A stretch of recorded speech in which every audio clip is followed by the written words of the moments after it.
Assalamualaikum warahmatullahi wabarakatuh. Dalam beberapa video saya sudah pernah membahas tentang was-was, khususnya was-was dalam najis dan was-was dalam beribadah. Banyak yang komen dan banyak yang meng-email saya bertanya tentang was-was dalam berakidah. Dan saya mohon maaf sekali buat yang sudah komentar atau yang email saya atau yang mend-DM saya. Saya tidak bisa membalasnya satu persatu, dan izinkan saya untuk menjawabnya di video kali ini. Bismillahirrahmanirrahim. Apa itu was-was dalam akidah? Was-was dalam akidah itu adalah bisikan yang muncul berulang-ulang, yang melemparkan keraguan terhadap keyakinan beragama atau bertuhan, yang itu biasanya tidak diinginkan. Contohnya, ada bisikan-bisikan, Allah itu beneran ada nggak sih? Jangan-jangan cuma konsep buatan manusia. Misalnya lagi ada bisikan-bisikan kayak, ini yang bener itu Islam apa sih? Jangan-jangan yang bener itu malah. Dan bahkan bisikan-bisikan ini itu bisa muncul pada saat sholat. Pas sholat itu bisa tiba-tiba ada bisikan-bisikan, kami ini sebenarnya lagi ngapain toh? Kok ya ngadeg, ya jengking, ya rukuk, ya sujud, ya noleh kanan, noleh kiri, sehari 5 kali lagi, belum sholat sunnahnya. Kamu itu sebenarnya melakukan apa? Yang kamu lakukan ini apa? Kamu itu tolol banget, kamu itu lagi ngapain? Dan saat itu terjadi, terkadang masih ada lanjutannya. Tiba-tiba terus, kamu sudah kafir loh, mikir kayak gitu loh. Kamu sudah kafir loh. Kamu sudah murtad, kamu murtad. Atau kadang malah bisikan itu dalam bentuk POV orang pertama. Kayak, aku sudah murtad, aku kafir.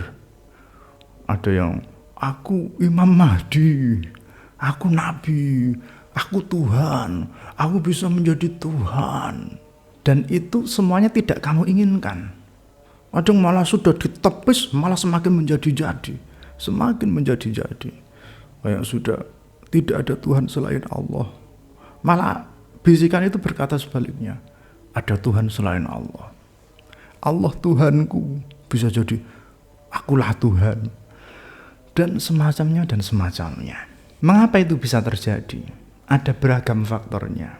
Yang pertama, itu memang bisikan setan jin, setan dari golongan jin. Dalam Al-Quran, setan itu sendiri juga disebut dengan waswas, min syarril waswasil khannas. Jadi al-waswas di situ adalah nama setan. Kenapa setan dinamai waswas? Waswas itu dari kata waswasah, yang artinya bisikan yang berulang-ulang. Karena setan itu pembisik yang terus-menerus membisiki manusia untuk menjermuskannya. Namanya bisikan itu ya samar. Sudah gitu disifati dengan al-khannas, min syarril waswasil khannas. Jadi semakin samar. Khannas itu artinya samar. Jadi pembisik yang samar, yang benar-benar samar. Artinya ketika setan membisiki saking samarnya, itu seakan-akan muncul dari diri kita sendiri. Dalam suatu riwayat diibaratkan setan itu yajri majrad dam, mengalir di peredaran darah. Ini bukan berarti terus setan itu kayak kecebong yang berenang di kali, bukan. Maksudnya saking samarnya sampai kita itu nggak ngerasa. Sama halnya dengan darah yang beredar dalam tubuh kita. Kita kan nggak ngerasa. Setan juga gitu. Godaan setan, bisikan setan itu Enggak kita rasakan. Seakan-akan itu muncul dari dalam pikiran kita sendiri. Allazi yuwaswisu fi sudurin nas, yang berbisik di dalam dada manusia. Makanya di dalam dada itu di dalam diri manusia. Itu yang pertama. Kemudian yang kedua, itu bisikan dari setan jenis manusia. Allazi yuwaswisu fi sudurin nas minal jinnati wan nas. Setan itu ada yang dari golongan jin, ada yang dari golongan manusia. Kalau kata Nabi, setan yang dari golongan manusia itu kadang-kadang malah lebih berbahaya. Mestinya setan yang dari bangsa manusia itu lebih mudah terdeteksi karena bisikannya itu ada suaranya. Jadi bisikan pada mulanya berarti suara yang pelan. Tetapi pada penggunaannya bisikan itu nggak selalu berbentuk suara yang pelan. Bisa tanpa suara atau bisa suara yang lantang juga. Nah, kalau yang setan dari jenis jin itu nggak ada suaranya, tiba-tiba sudah masuk aja dalam pikiran gitu kan. Jadi bisikan itu sebenarnya adalah memberi sugesti. Ada yang bentuknya suara pelan, benar-benar suara yang pelan, bisa tanpa suara, bisa dengan suara yang lantang. Nah, kalau bisikan dari setan jenis manusia itu suaranya kedengeran. Mestinya ini lebih mudah terdeteksi. Tapi sayangnya karena sejenis ya kita manusia, dia juga manusia, sehingga malah kita lebih terlena dengan itu, lebih tidak kita sadari. Apalagi di zaman sekarang itu banyak banget di YouTube, di TikTok orang ngomong sembarangan, dan itu kita kayak nggak nyadar aja gitu. Orang ngomong ngawur terus kayak kita, iya juga ya, iya juga ya, dan itu kebawa terus di pikiran. Banyak banget yang melemparkan syubhat-syubhat tentang ketuhanan, tentang kenabian, tentang Al-Quran, tentang akhirat, yang mestinya lebih mudah kita deteksi. Tapi mungkin karena sesama manusia, jadi kita nggak nyadar itu mempengaruhi pikiran kita. Dan di saat yang sama hati nurani kita menolaknya. Tapi ya bersyukur masih bisa menolak. Ada yang sampai terjerumus, ya ada. Yang beneran kafir, yang beneran murtad, ya ada. Dan itu artinya setan itu berhasil. Baik setan yang jenis jin itu maupun setan yang jenis manusia ini. Kemudian yang ketiga, itu juga bisa disebabkan oleh penyakit mental. Atau dalam hal ini biasanya disebut obsessive compulsive disorder atau OCD. Yang itu bisa terjadi karena genetik, lingkungan, faktor psikologis, trauma, atau gangguan senyawa kimia di otak. Sekarang bagaimana cara mengatasinya? Yang pertama, ilmu, pengetahuan. Kalau kamu tidak bisa mengabaikan bisikan-bisikan itu, semakin kamu abaikan, semakin menjadi-jadi, nggak masalah. Lawan dengan ilmu. Misalnya kamu mengalami was-was ketuhanan, ya pelajari tentang Allah. Pelajari sifat-sifat Allah, hafalkan, pahami. Allahu wujud qidam baqa mukhalafatul lil hawadithi qiyamuhu binafsihi wahdaniyah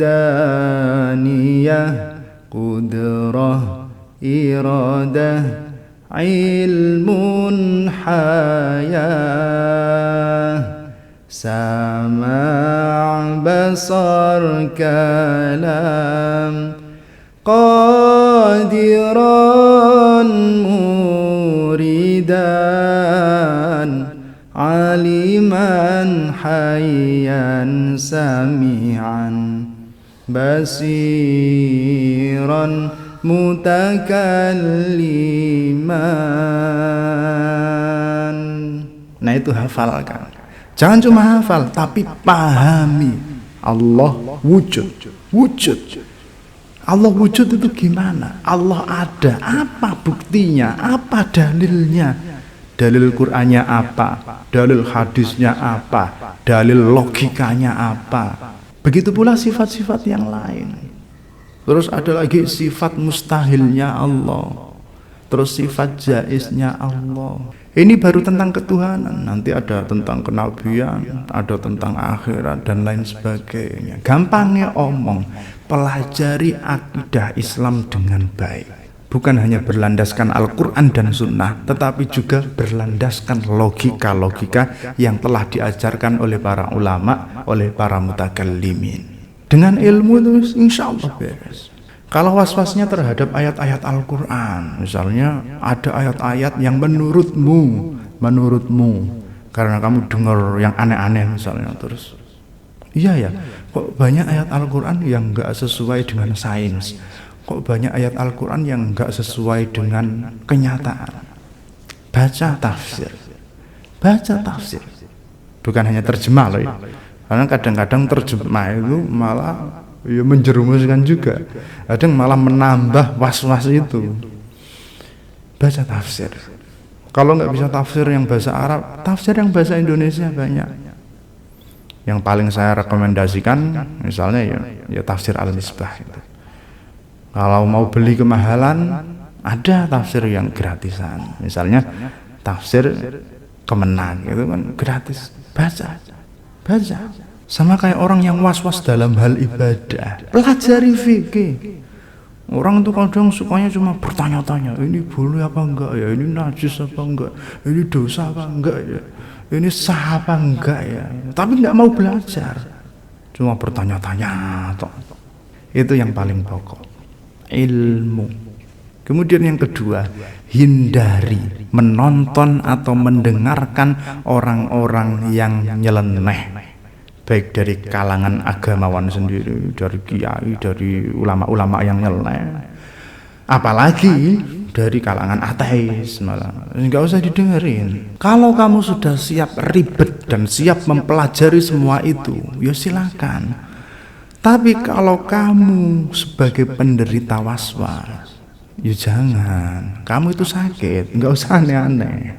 Kemudian yang ketiga, perbanyak kegiatan, olahraga, baca buku, menghafal Al-Quran, wiridan, atau minimal nongkrong.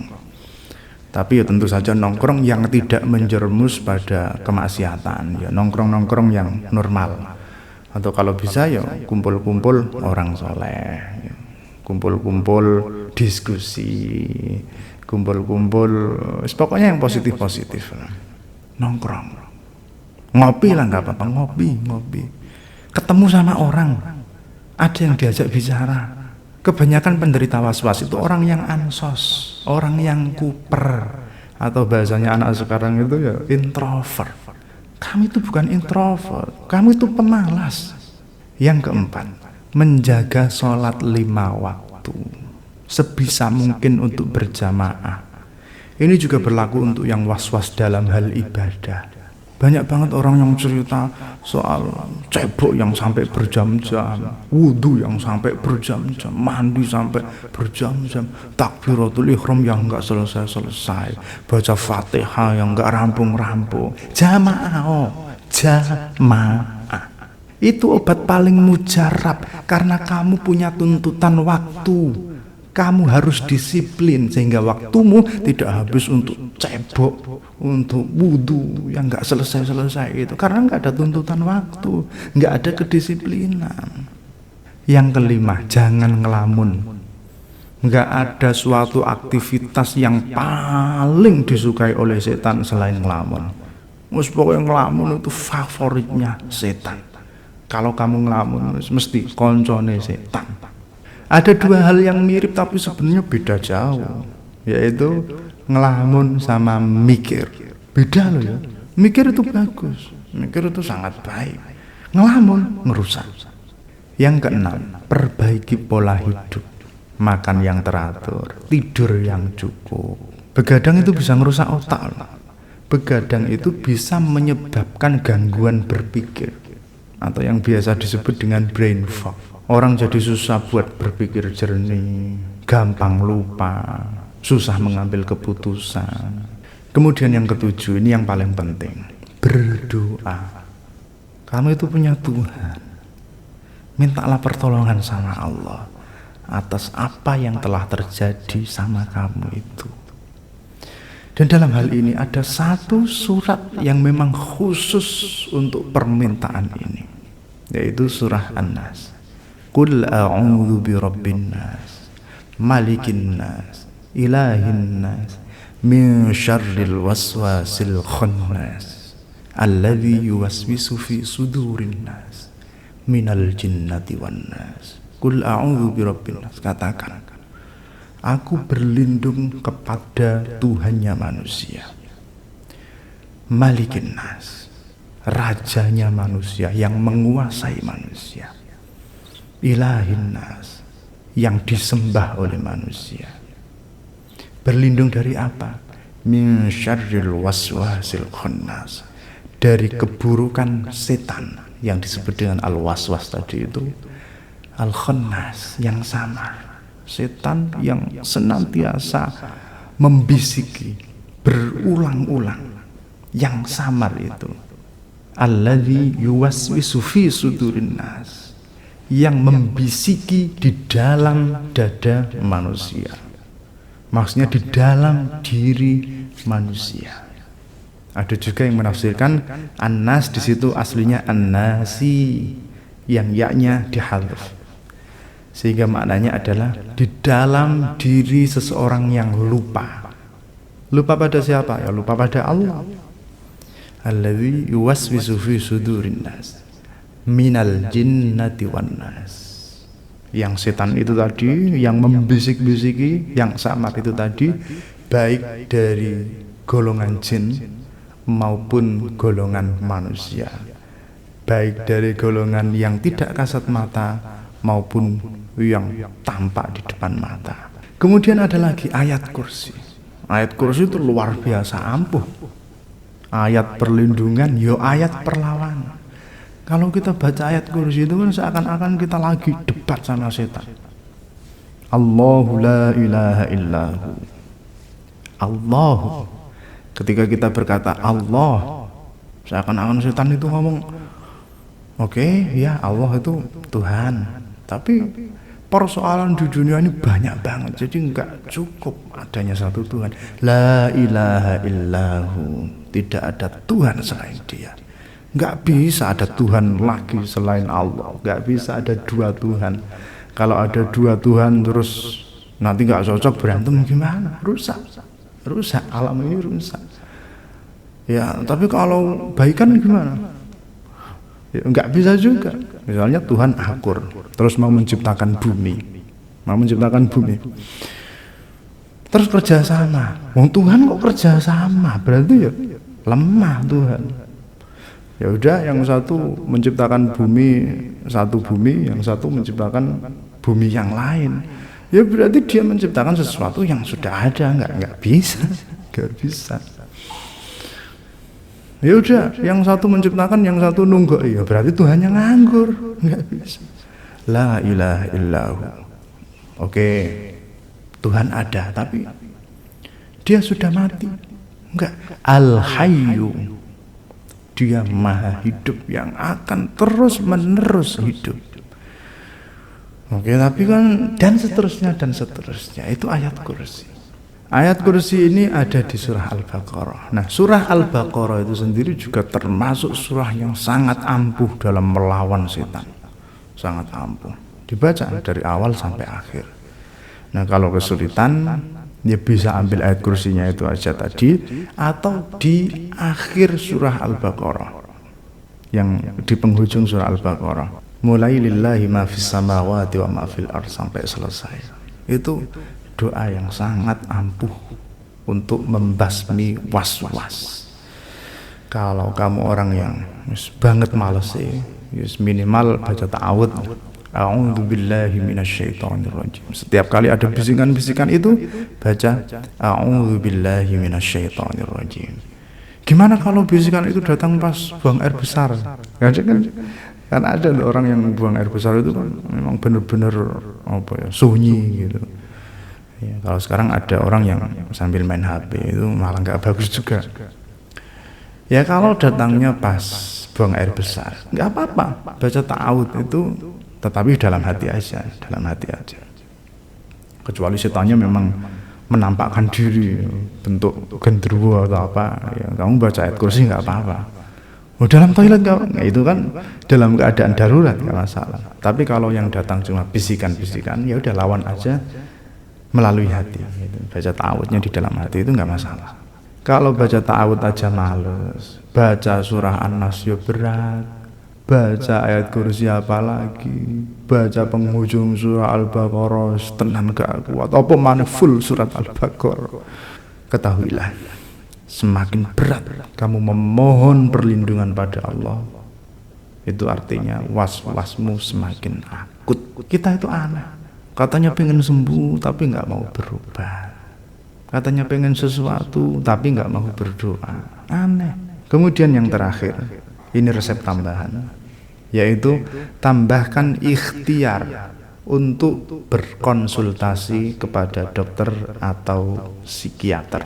Kalau itu memang penyakit medis, biasanya akan dikasih obat. Nggak apa-apa, nggak usah anti sama dokter, tapi cari dokter yang pinter. Kadang dokter yang amatir itu malah bikin bahaya, bukan orang malah sembuh tapi malah jadi gila. Sebelum saya akhiri, saya ingin berpesan untuk tidak berputus asa. Nggak usah berputus asa. Yang kamu alami itu tidak berdosa. Yang kamu alami itu tidak membuatmu murtad, tidak membuatmu kafir.